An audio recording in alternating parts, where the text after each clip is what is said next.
আল্লাহ দুনিয়ার মধ্যে সমস্ত মানুষকে এক লেভেলে রাখে আর রাখবেন। দেখা গেছে যে 5 জন অনেক কোটিপতি হয়ে গেছে, আরেকজনে অনেক চেষ্টা করার পরেও সে তেমন কিছু করতে পারে, আছে না? আছে। ধনী গরিব ফকির মিসকিন মিলিয়ে এই দুনিয়া, আর এটা করেছেন আল্লাহ তাআলা। এই জন্য কাউকে একজন আরেকজনকে ছোট করে দেখার কোন সুযোগ নাই। আমি যদি কাউকে অবহেলা করি, আমি উপরে জায়গায় চলে গেছি, এই জন্য আমি আমার নিচে যে আছে আমি তাকে অবহেলা করলাম, এটা আপনি আল্লাহর ফয়সালার উপর আপনি কি করলেন? বিরোধিতা করলেন।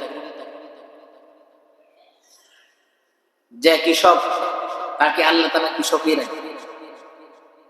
এটা আল্লাহ তাআলা যার কপালে যেভাবে ফয়সালা করেছেন সেভাবেই থাকবে, কারণ এটা আল্লাহ তাআলা কোরআনে বলেছেন। আর আমি যে উপরে উঠছি এটা আমার কোনো কামালিয়া, এই সব কিছু কামালিয়া কিন্তু আল্লাহ তাআলা। এখন আমরা যদি উপরে চলে যাই তাহলে নিচের মানুষকে তুচ্ছ করি না, এটা করা যাবে না। কারণ এটা তো সকলেই জানি, একটা আয়াত সেটা সকলেই জানি, কুলিল্লাহু মালিকাল মুলকি তুতিল মুলকা মান তাশা ওয়া তুইজ্জু মান তাশা ওয়া তুযিল্লু মান তাশা। আল্লাহ তাআলা যাকে যখন চায় কি পরিবর্তন যে করতে পারে এটা আল্লাহই ভালো।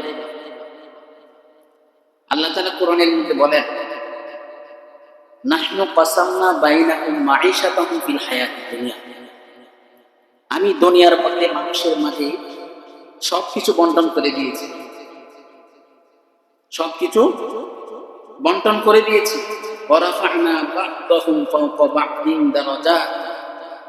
আমি কিছু মানুষকে কিছু মানুষের উপরে মর্যাদা দান করেছি, বড় করে দিয়েছি। এখন বড় করে দিয়েছি মানে এটা না তুমি নিজেকে অন্যের উপর অনেক বড় মনে করো, নিজের ভিতরে অহংকার তাকাব্বুরি নিয়ে। আল্লাহ এটাও বলে দিয়েছেন, লিয়াত্তাখিযা বা'দুহুম বা'দান সুখরিয়া। আমি দুনিয়ার মধ্যে মানুষকে সকলকে এক লেভেলে রাখি, কিছু মানুষকে বড় করছি আর কিছু মানুষকে টাকা দিয়ে অট্টালিকা দিয়ে তাদেরকে অনেক কোটিপতি বানাইছে, আর কিছু মানুষকে কৃষক শ্রমিকের মধ্যে রেখে দিয়েছি। এটাও যে করেছি এটাও মানব জাতির কল্যাণের জন্য। কারণ দুনিয়ার সকলকে যদি এক লেভেলের বানাই তাহলে কেউই দারোয়ান হইতে চাইবে না,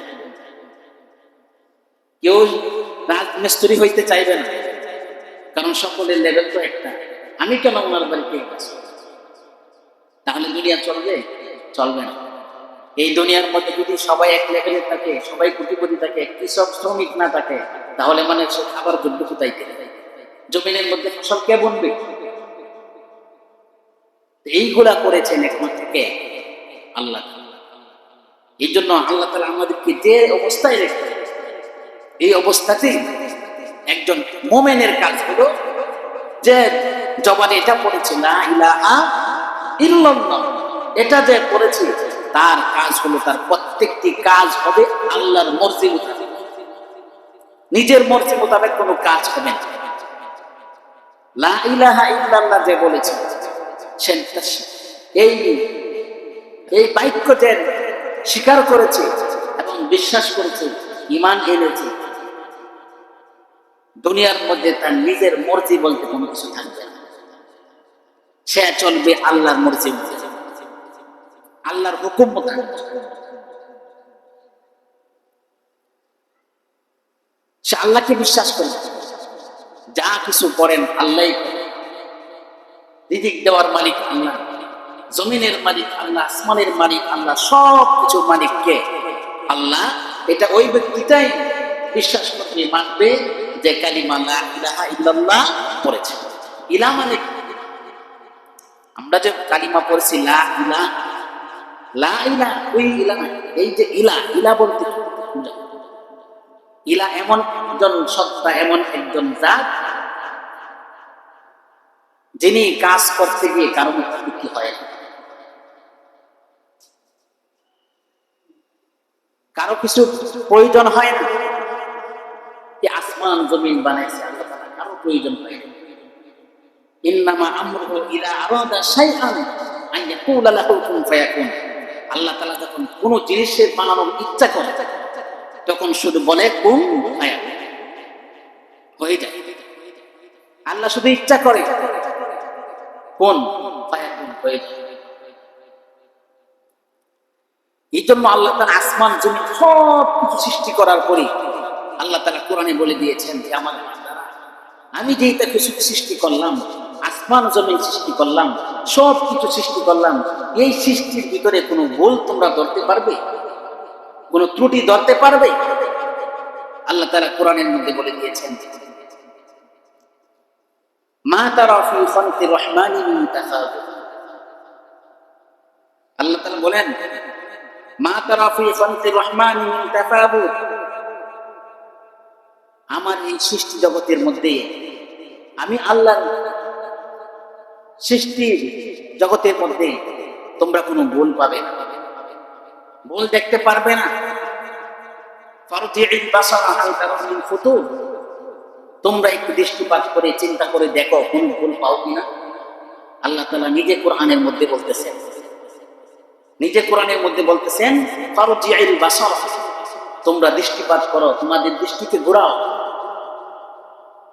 এই দুনিয়ার মধ্যে আমি যত কিছু সৃষ্টি করেছি, বড় বড় সমুদ্র, সমুদ্রের মধ্যে কত বড় বড় মাছ আমি আল্লাহ সৃষ্টি করেছি, কত বড় বড় পাহাড় আমি আল্লাহ তাআলা সৃষ্টি করেছি।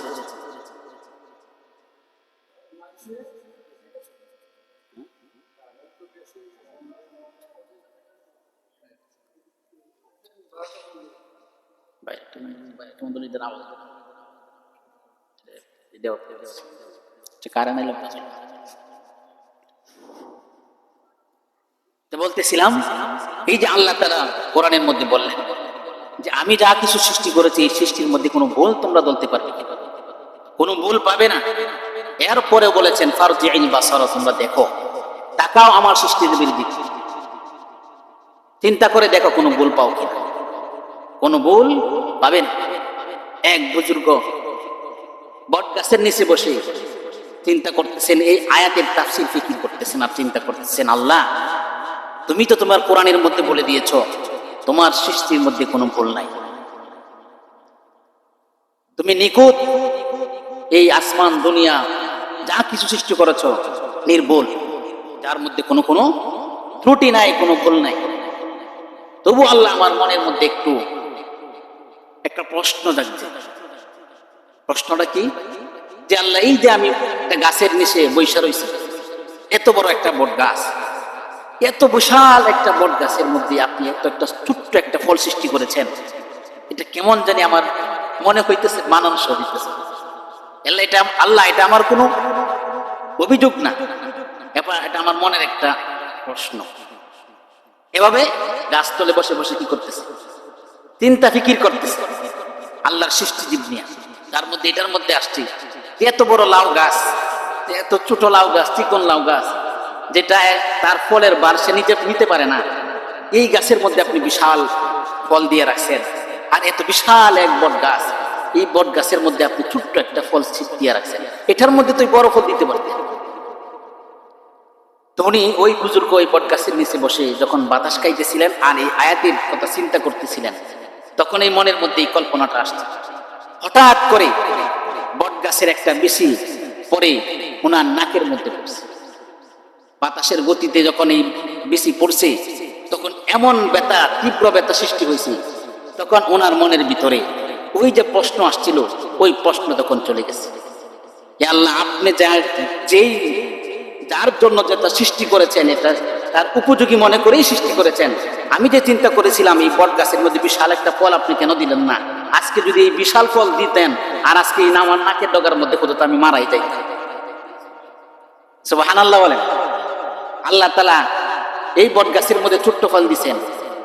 আল্লাহ তাআলাই জানেন যে এই বট গাছের নিচে মানুষ, বাজারে বিভিন্ন জায়গার মধ্যে বট গাছের নিচে কিন্তু দোকানপাট থাকে, বা মানুষ আইসা এখানে বিশ্রাম নেই, আরাম পায়।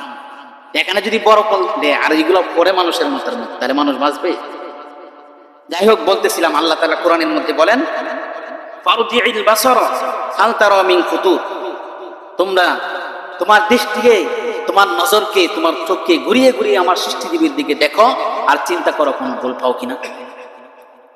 তুমার জি'িল বাসারা কাররাতাইনি ইয়ানকালিবু ইলাইকাল বাসারু খাসিআন ওয়া হুয়া হাসিদ, বরঞ্চ তোমরা দৃষ্টিপাত করবে, ঘুরে ঘুরে দেখবে, কোনো ভুল পাবে না, বরঞ্চ তোমার দৃষ্টিকে পুনরায় আবার ফিরে নিয়ে আসবে, কোনো ভুল খুঁজে পাবে না।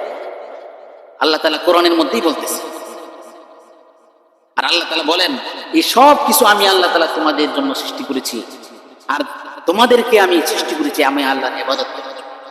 দুনিয়ার মধ্যে যত গোত্রের মধ্যে নবী পয়গাম্বর পাঠাইছি, প্রেরণ করেছি, সমস্ত নবীরা এসে এক কথাই বলছে যে আমি আল্লাহর ইবাদত করি। ওয়াইলা থামুদ আখাহুম সালিহা ফাকালা ইয়া কওমি ইবুদুল্লাহ, বিভিন্ন কওমের মধ্যে নবী আসছে, আয়েশা বলছে ফাকালা ইয়া কওমি ইবুদুল্লাহ, হে আমার কওমেরা ইবুদুল্লাহ, তোমরা আল্লাহ তাআলার ইবাদত করো, আল্লাহ তাআলার ইবাদত করো, আল্লাহ তাআলার বন্দেগী করো।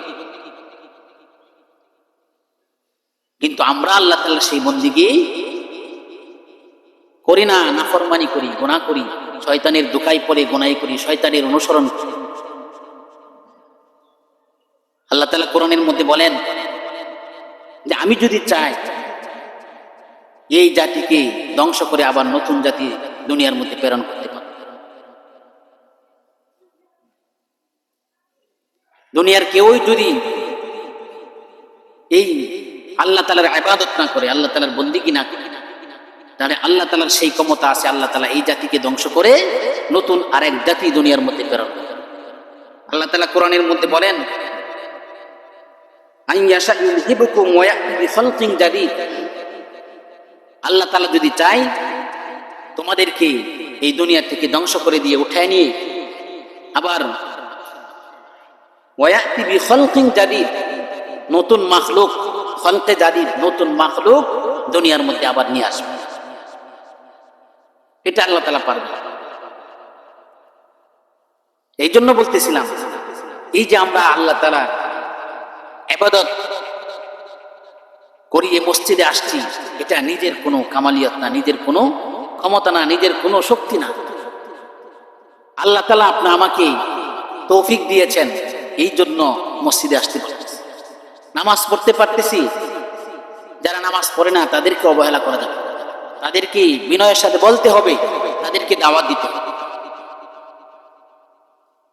অর্থাৎ দুনিয়ার মধ্যে আল্লাহ তাআলা যা কিছু আমাদেরকে সৃষ্টি করে দিয়েছেন, আমাদেরকে আল্লাহ তাআলা যেভাবে চালাইতেছেন, যে যে অবস্থাতেই আল্লাহ তাআলা রাখছেন, সব কিছুর পিছনে আল্লাহ তাআলার তৌফিক আছে। আল্লাহ তাআলা স্বয়ং হুজুর পাক সাল্লাল্লাহু আলাইহি সাল্লামকে বলেছেন, হে নবী, আমি যদি আপনাকে হেদায়েতের পথে না রাখি, আমি যদি আপনাকে সিরাতে মুস্তাকিমের উপর না রাখি, তাহলে আপনি গোমরা হয়ে যাবেন। এই যে আপনি নবী হিসেবে দুনিয়ার মধ্যে প্রেরণ করেছি, আপনাকে সত্যের উপরে আছেন, এটা আপনার কোনো কামালিয়ত না, আপনার কোনো ক্ষমতা না, এটা আমি আল্লাহ আপনাকে রেখেছি। আল্লাহ তাআলা কোরআনের সূরা বনী ইসরাঈলের মধ্যে বলতেছেন, লাউলা আন সাব্বাতনাকা, আমি যদি আপনাকে সিরাতে মুস্তাকিমের উপর ইস্তিকামাত না রাখতাম, সাবেত না রাখতাম, তাহলে আল্লাহ তাআলা কোরআনের মধ্যে বলেন, ওয়ালাউলা আন সাব্বাতনাকা লাকাদ কিত্তা তারকানু ইলাইহিম শাইআন কলিলা, আমি আল্লাহ তাআলা যদি আপনাকে সাবেত কদম না রাখতাম, লাউলা আন সাব্বাতনাকা, সাব্বাতনাকা মানে আমি এই দিনের উপর ইস্তিকামাত আপনাকেই রেখেছি। এই রাখার থাকার উপর আপনার কোনো শক্তি নাই, আপনার কোনো ক্ষমতা নাই। এই জন্য আমি যে মসজিদে আসতে পারতেছি, নামাজ পড়তে পেরেছি, এটা আমার কোনো কাবিলিয়ত না।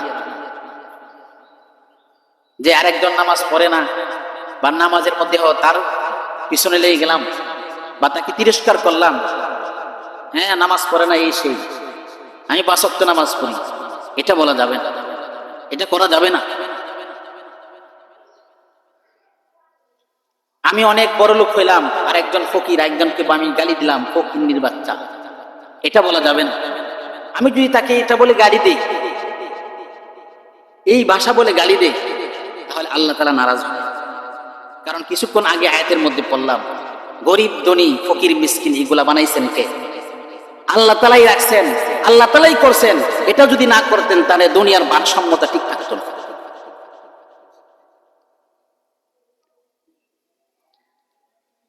স্বয়ং রাসূল সাল্লাল্লাহু আলাইহি ওয়াসাল্লামকে আল্লাহ তাআলা এই কথা বলেছেন, আমি যদি আপনাকে এই দ্বীনের উপর, সিরাতে মুস্তাকিমের উপর, সঠিক রাস্তার উপর যদি আপনাকে না রাখতাম, আপনি তাহলে তাদের মতো গোমরা হয়ে যেতেন। তাহলে আপনাকে কিয়ামতের দিন সাহায্যকারীর মতো কেউই থাকতো না। অন্য আয়াতের মধ্যে আল্লাহ তাআলা বলেন, ওয়ালা ইন শিকনা লানাযহাবান্না বিল্লাযী আওহাইনা ইলাইকা সুম্মা লা তাজিদু লাকা বিহি আলাইনা ওয়াকিলা। আল্লাহ তাআলা কোরআনের মধ্যে বলেন, আমি আপনাকে যেই জ্ঞান দিয়েছি, যে কোরআন দিয়েছি, যে কোরআনের ইলম দিয়েছি ওহীর মাধ্যমে, আমি যদি চাই এই ওহী আপনার কাছ থেকে নিয়ে নিতে পারবো, অবশ্যই নিয়ে নিতে পারবো। সুম্মা লা তাজিদু লাকা বিহি আলাইনা ওয়াকিলা, তখন আপনার পাশে আর কেউই থাকবে।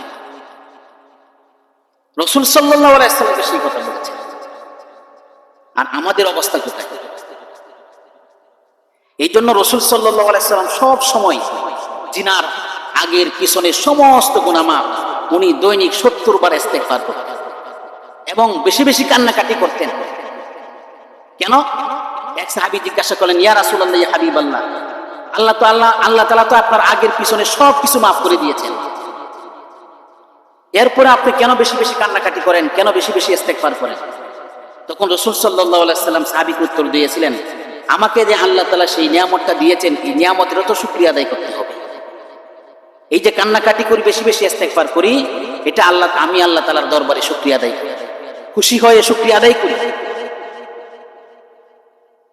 কারণ আল্লাহ তাআলা যদি চাই, আল্লাহ তাআলা যাকে পছন্দ করবে তাকেই দ্বীনের কাজে রাখবেন, তার দ্বারাই দ্বীনের কাজ করায়। আমার দ্বারা যদি দ্বীনের ভালো কাজ হয়, আমার দ্বারা যদি দ্বীনের কাজ হয়, দ্বীনের ভালো ভালো কাজ হয়, এইগুলা মনে করতে হবে আল্লাহ তাআলা আমাকে পছন্দ করছেন, আল্লাহ তাআলা আমাকে বাছাই করছেন। এই জন্য আল্লাহ তাআলার দরবারে শুকরিয়া আদায় করতে হবে। আল্লাহ, আপনি আমাকে নিজের কুদরতি হাত দ্বারা হেদায়েতের রাস্তার মধ্যে রাখছেন। এইভাবে শুকরিয়া আদায় করতে হবে। আল্লাহ তাআলা অন্য এক আয়াতের মধ্যে বলেন যে, আমি যে তোমাদেরকে সৃষ্টি করলাম, তোমাদেরকে এত কিছু দিলাম, বেশি না, দুনিয়ার মধ্যে দেখতে হবে না, ওয়াফি আনফুসিকুম, তোমার নিজের নফসের দিকে তাকাও, নিজের নফসের দিকে তাকাও। আফালা তুবসিরুন, তোমরা কি তোমাদের নফসের দিকে, তোমাদের নিজেদের শরীরের দিকে চিন্তা করে দেখো না? আমি আল্লাহ তাআলা তোমাদেরকে কত সুন্দর করে সৃষ্টি করলাম, কত সুন্দর করে সৃষ্টি করলাম। ইয়া আইয়ুহাল ইনসানু মা গাররাকা বিরাব্বিকাল কারীম আল্লাযী খালাকাকা ফাসাওয়াকা ফাআদালাক ফি আইয়ি সূরাতিন মা শাআ রাক্কাবাক। কত সুন্দর চরিত্র, কত সুন্দর চেহারা দিয়ে, কত সুন্দর গঠন প্রণালী দিয়ে আল্লাহ তাআলা আপনি আমাদেরকে সৃষ্টি করেছেন। এই আয়াতের মধ্যে মুফাসসিরিনে কেরাম বলেন যে আল্লাহ তাআলা কোরআনের মধ্যে বলেছেন, তোমার নিজের অঙ্গের দিকে তাকাও, তোমার নিজের বডির দিকে তাকাও। আল্লাহ তাআলা কত সুন্দর করে যেটা যেখানে রাখার প্রয়োজন সেটা সেই জায়গার মধ্যেই রেখেছেন। আল্লাহ তাআলা চোখকে চোখের জায়গায় রেখেছেন, চোখের নিচে নাককে রাখছেন, এরপরেই মুখকে রাখছেন। দেখেন, আজকে যদি এই আল্লাহ তাআলা আমাদের নাকের জায়গায় না রেখে অন্য জায়গায় রাখতেন, কথার কথা হাঁটুর মধ্যে রাখতেন, চোখকে পিছনের দিকে রাখতেন, তাহলে কি অবস্থাটা হতো? এখন কি একটা জিনিস আমরা যে খাওয়ার জন্য যখন মুখের কাছে নেই, তাহলে সামনে আনার সাথে সাথেই দেখা, ঘ্রাণ নেওয়া একসাথে হয়ে যায়। কিন্তু আল্লাহ তাআলা কত সুন্দর করে সৃষ্টি করেছেন, এর বিপরীত করেন না। জিহ্বার মধ্যে আল্লাহ তাআলা কত সুন্দর স্বাদ দিয়ে সৃষ্টি করেছেন। এই জিহ্বাকে আল্লাহ তাআলা কত নিয়ামত, কত বড় যে একটা নিয়ামত বান্দার জন্য, মুখে দেওয়ার সাথে সাথেই কোনটা ভালো কোনটা খারাপ এটা অনুভব করতে পারে, এমন একটা যন্ত্র দিয়ে সৃষ্টি করছে। মুখের মধ্যে যখন খাবার খাইতেছেন, এই খাবারের ভিতরে আপনি দেখেন নাই, কিন্তু একটা চুল ঢুকে গেছে, এটার তথ্য দিয়ে দেয় সেই জিহ্বা, কিন্তু আপনি দেখতে পান না। খাবার খাইতেছেন, চুলটা জিহ্বার মধ্যে লাগছে, তখন এটা এমনি বের করতে পারে। এই যে সংকেতটা দিল, খাবারের সাথে ভেজাল ঢুকছে, এই সংকেতটা দিছে এই জিহ্বা। এটা আল্লাহ তাআলা সৃষ্টি করে দিয়েছেন, এটাও একটা নিয়ামত। এভাবে অসংখ্য নিয়ামত আমাদের ভিতরে সৃষ্টি করে দিয়েছেন। আর সেই আল্লাহ তাআলাকে বলে গিয়ে আমরা দুনিয়ার পিছনে দৌড়তেছি, শয়তানের ধোঁকায় পড়ে আল্লাহর ইবাদত করতে পারতেছি না, 5 ওয়াক্ত নামাজগুলা মসজিদে এসে পড়তে পারতেছি না, নামাজ পড়ি না। আল্লাহ তাআলা কোরআনের মধ্যে বলেন কিয়ামতের ময়দানে সেই মানুষগুলোকে, যেই মানুষগুলো জমিনের মধ্যে থেকে আল্লাহ তাআলাকে ভুলে গিয়েছে, আল্লাহ তাআলার ইবাদত করে নাই, এত কিছু নিয়ামত পাওয়ার পরেও, আল্লাহ তাআলার অসংখ্য নিয়ামতের মধ্যে ডুবে থাকার পরেও বান্দাগুলা আল্লাহর ইবাদত করে না, আল্লাহর ইবাদত করে নাই। আল্লাহ তাআলা সেই বান্দার ব্যাপারেই কোরআনের মধ্যে বলেছেন কিয়ামতের ময়দানে আল্লাহ তাআলা ফেরেশতাদেরকে ঘোষণা দিয়ে দিবেন খুযুহু ফাগুল্লু সুম্মাল জাহিমা সাল্লু। হে আমার ফেরেশতারা, ওই সমস্ত বান্দাদেরকে যারা দুনিয়ার মধ্যে আমি আল্লাহর নাফরমানি করেছিল, এত নিয়ামত পাওয়ার পরেও আমি আল্লাহ তাআলার ইবাদত করে নাই, ওই সমস্ত বান্দাগুলোকে পাকড়াও করো, ধরো, খুযুহু তাদেরকে ধরো, ফাগুল্লু সুম্মাল জাহিমা সাল্লু তাদেরকে ধরে জাহান্নামের বেরি পরাও, আগুনের বেরি পরাও। খুযুহু ফাগুল্লু সুম্মাল জাহিমা সাল্লু সুম্মা ফি সিলসিলাতিন যারউহা 70 দিরআন ফাসলুকু। জাহান্নামের আগুনের 70 গজ লম্বা জাহান্নামের আগুনের বেরি তাদের রিংয়ের দ্বারা পায়ের মধ্যে লাগিয়ে জাহান্নামের ফেরেশতারা টেনে টেনে জাহান্নামের মধ্যে নিক্ষেপ করে। ওই সমস্ত বান্দাদের আল্লাহ তাআলা আমাদের সকলকেই আল্লাহ তাআলার ইবাদত করার তৌফিক দান করো এবং বেশি বেশি আল্লাহ তাআলার জিকির করার তৌফিক দান করো। ওয়া আখিরু দাওয়ানা আলহামদুলিল্লাহ।